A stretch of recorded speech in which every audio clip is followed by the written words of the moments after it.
Di penghujung tahun 2020, Koprumnas berhasil mewujudkan mimpi 50 orang anggotanya yang selama ini tidak memiliki tempat tinggal untuk mendapatkan rumah di wilayah Jonggol, Jawa Barat. Pemberian 50 kunci rumah tahap pertama pun dilakukan secara simbolis dengan dihadiri para anggota Koprumnas yang menerima kunci, pengurus Koprumnas hingga Ketua Koprumnas M. Ariswirya. Menurut Ketua Koprumnas, ini merupakan tahap pertama untuk anggotanya yang telah menabung selama 2 tahun. Pembayaran rumah tersebut pun dilakukan tanpa bunga, tanpa riba, dan tanpa BI checking, sehingga anggotanya tidak terbebani. Manajer Koprumnas, Diah Kusuma Putri Muda, anggota Koprumnas menambahkan kenapa anggota baru bisa menerima kunci rumah di tahun kedua atau ketiga, sebab pembangunan rumah di Koprumnas tanpa ada campur tangan dari pihak bank konvensional, melainkan dari uang anggota sendiri, sehingga secara gotong royong mewujudkan setiap anggota memiliki rumah sendiri. Bahwa Koprumnas membangun dengan cara menabung rumah 50.000 per hari.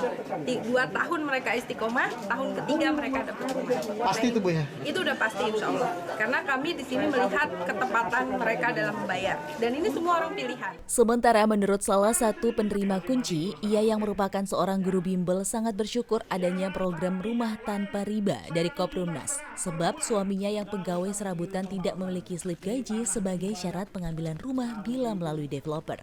Saya menghilangkan riba ya Mas ya. Terus kedua karena tidak memakai slip gaji, tidak perlu ribet.